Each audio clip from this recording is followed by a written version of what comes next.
तो इस एपिसोड की शुरुआत में हम लोगों को इस एल्डर को दिखाया जाता है जो कि पीकॉक किंग को बोलता है, क्या तुम्हें मेरा उपहार पसंद आया है? क्योंकि 800 साल के बाद हम लोगों की मुलाकात दोबारा से हो रही है। लेकिन मैं इस चीज को देखकर यहाँ पर जरा सा भी शौक नहीं हूँ कि तुम पिछले दिनों की ही तरह यहाँ पर बिल्कुल दिख रहे हो और तुमने अपने रुतबे को भी नीचे गिरने नहीं दिया है। लेकिन क्या तुम्हें अपनी पिछली बातें याद है जहाँ पर तुम ब्लू जेट जू के साथ फाइट करते थे और यह चीज यहाँ पर दोबारा से रिपीट होने वाली है? इस बात को सुनकर पीकॉक किंग बोलता है, ये बहुत ही ज्यादा अफसोस की बात है कि ह्यूमंस के बीच में तुम कुछ ज्यादा ही पॉपुलर हो गए हो, इसलिए तुम अपने आप को गॉड समझने की गलती कर बैठे हो। लेकिन मैंने ये अपने सपने में भी नहीं सोचा था कि तुम जी फैमिली के लिए काम करोगे। इस पर ये एल्डर दूर से इन सब बातों को सुन रहा होता है और वो बोलता है कि यू फैमिली के एम्परर ने एक बार मुझे बोला था कि अगर हम लोगों की फाइट एक बार दोबारा से हो जाती है तो इस चीज से कोई भी फर्क नहीं पड़ता है कि मैं उसकी फैमिली के किस किस बंदे को बचाने वाला हूँ। इसलिए यहाँ पर जितने भी लोग हैं वो सभी मेरे डिसाइपल हैं और वो लोग मेरी धारणा को जरूर ही आगे बढ़ाएंगे। इसलिए फिलहाल के लिए हम लोगों को इस चीज के ऊपर फोकस करना चाहिए, क्योंकि मुझे इस फाइट को खत्म करने के बाद ब्रॉन्ज इमोर्टल पैलेस में प्रवेश करने के लिए भी जाना है। और साथ ही हम लोगों के लिए कितनी ज्यादा खुशी की बात है कि इस जगह पर कोई भी सीनियर एल्डर नहीं है। इस पर पीकॉक किंग बताने लगता है कि मैं तुम्हारी जानकारी के लिए बता देता हूँ कि ब्रॉन्ज इमोर्टल पैलेस में आज तक जो भी गया है वो जिंदा लौटकर वापस नहीं आया है। इसलिए अगर तुम मेरी बात मानो तो उस जगह पर मत जाओ, क्योंकि उस जगह पर जितने भी ज्यादा पावरफुल कल्टिवेटर हैं उन सभी लोगों की कब्र तुम्हें देखने को मिल जाएगी।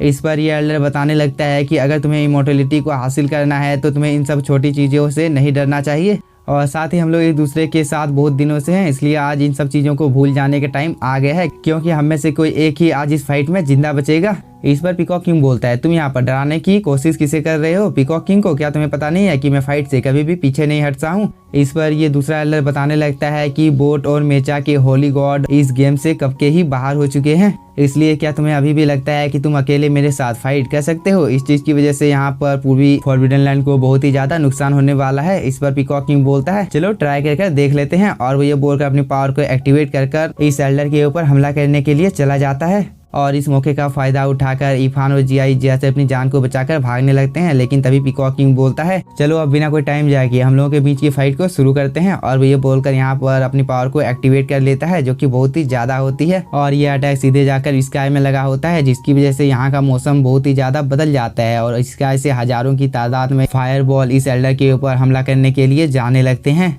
लेकिन तभी यह एल्डर पीकॉक किंग का यहाँ पर मजाक उड़ाने लगता है कि हम लोगों के बीच में वॉर करने का कोई भी फायदा नहीं है, क्योंकि इस फाइट को तुम ही हारने वाले हो। इसलिए मैं तुम्हें यहाँ पर एक मौका देना चाहता हूँ। क्या तुम मेरे साथ इस जगह पर जुड़ना चाहते हो तो तुम मेरे साथ ब्रॉन्ज इमोर्टल पैलेस में चल सकते हो, जिसकी वजह से तुम्हें भी इमोर्टलिटी को हासिल करने का मौका मिल सकता है। और वो ये बोलकर यहाँ पर हंसने लगता है, क्योंकि इस एल्डर ने यहाँ पर अपने बहुत सारे वाइन्स को एक्टिवेट कर लिया था और उससे वह पीकॉक किंग के ऊपर हमला करना शुरू कर देता है। लेकिन पीकॉक किंग इन सभी अटैक को बहुत ही आसानी के साथ में डॉज करने लगता है और उसे जैसे ही मौका मिल रहा था वो इस एल्डर के ऊपर अटैक भी कर दे रहा था। लेकिन ये एल्डर भी इन सभी अटैक को डॉज कर ले रहा था और उसे भी जैसे ही मौका मिलता है वो पीकॉक किंग के ऊपर हमला करने लगता है। लेकिन तभी पीकॉक किंग और भी हैवी अमाउंट में अपने फायर बॉल से इस एल्डर के ऊपर हमला करने लगता है। लेकिन इस चीज की वजह से इन दोनों को तो ज्यादा प्रॉब्लम नहीं हो रही होती है। तभी हम लोगों को इफान और जिया को दिखाया जाता है, जो कि पीकॉक किंग के इतने ज्यादा पावरफुल अटैक से बचकर अपनी जान को बचाकर इस फॉरेस्ट में भाग रहे होते हैं।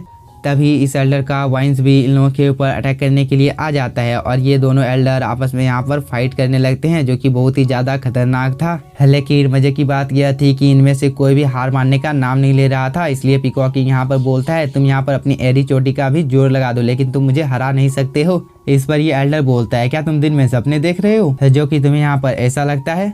और वो यह बोलकर पीकॉक किंग के ऊपर हमला कर देता है, जिसकी वजह से इन दोनों के अटैक आपस में टकराते हैं और यहाँ पर एक बहुत ही बड़ा ब्लास्ट होता है और इस चीज के कांटेक्ट में इफान और जिया भी आ जाते हैं, जिसकी वजह से ये लोग दूर जाकर गिरते हैं। तभी ये एल्डर पीकॉक किंग को बताने लगता है कि पीकॉक किंग तुम खुद को धोखा दे रहे हो, तुम्हें भी इमोर्टलिटी को हासिल करना है, लेकिन तुम इस चीज के बारे में किसी को बताना नहीं चाहते हो। और वो यह बोलकर यहाँ पर एक फॉर्मेशन को एक्टिवेट कर लेता है, जिसकी वजह से उसके अंदर से बहुत ही ज्यादा पावरफुल वाइन्स निकलकर बाहर आ जाते हैं। तभी पीकॉक किंग बोलता है, क्या सच में तुम्हें लगता है कि बेइज्जतों ने अपनी जिंदगी में कभी भी इमोर्टलिटी को हासिल किया होगा? और वो यह बोलकर अपने सामने एक प्रोटेक्टिव बैरियर बना लेता है, जिसे देखकर यह एल्डर बोलता है, तुम ज्यादा देर तक मेरे सामने टिक नहीं पाओगे। और वो यह बोलकर अपने वाइन से पीकॉक किंग के ऊपर हमला कर देता है और साथ ही वह पीकॉक किंग को बताने लगता है कि पेड़ पौधों में भी जीवन होता है, लेकिन ये तुम पर डिपेंड करता है कि तुम इस चीज को किस तरह से देखते हो। इस पर पीकॉक किंग बोलता है, मैं भी यहाँ पर देखना चाहता हूँ कि तुम मेरे शील्ड को कैसे तोड़ते हो। और वो ये बोलकर एक बहुत ही ज्यादा पावरफुल एनर्जी जिया पर रिलीज करता है, जिसकी वजह से इस एल्डर का अटैक एक ही झटके में डिस्ट्रॉय हो जाता है। लेकिन जितने भी स्वॉर्ड इस जगह पर फ्लाई कर रहे होते हैं वो एक एक कर इरफान की ओर जाने लगते हैं, जिसकी वजह से इन लोगों को बहुत ही ज़्यादा प्रॉब्लम हो रही थी। और एक अटैक तो इन लोगों के कुछ ज़्यादा ही नज़दीक से गुजर जाता है, जिसकी वजह से ये लोग एक क्रैश लैंडिंग करते हैं और इस चीज़ में जिया को कुछ ज़्यादा ही चोट लग गई होती है। तभी इरफान जिया के पास आ जाता है और वो बोलता है, क्या तुम ठीक हो। इधर हम पीकॉक किंग को देखते हैं जो कि बोलता है, इस दुनिया में जो कुछ भी है वो सब कुछ बकवास है। और वो ये बोलकर स्पेस की पावर को एक पोर्टल में इकट्ठा करने लगता है, जो कि बहुत ही ज्यादा पावरफुल होता है। और वो इस पोर्टल को इस जगह पर रिलीज कर देता है, जो कि धीरे धीरे बड़ा होने लगता है। तभी पीकॉक किंग इस एल्डर को बताने लगता है कि तुम जो कुछ भी बोलते हो वो सब कुछ झूठ है। और वो यह बोलकर अपनी स्पेस की पावर को और भी ज्यादा बढ़ा देता है, जिसकी वजह से यह पोर्टल आसमान को पूरी तरह से ढकने लगता है, जिसे दूर से इरफान भी देख रहा था। और वो बोलता है, आखिरकार मॉर्निंग किंग ऐसा कैसे कर सकता है।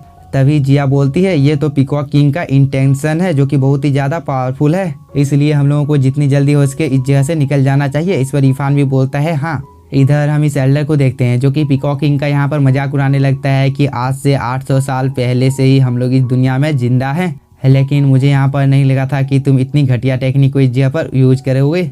इस पर पीकॉक किंग भी बोलता है, हाँ हम लोग 800 साल से इस दुनिया में जिंदा हैं और मैं तुम्हारी जानकारी के लिए बता देता हूँ कि मुझे कोई भी नहीं मार सकता है। और वो अपने एक बहुत ही ज्यादा पावरफुल अटैक को एक्टिवेट कर इसे इस एल्डर के ऊपर हमला करने लगता है।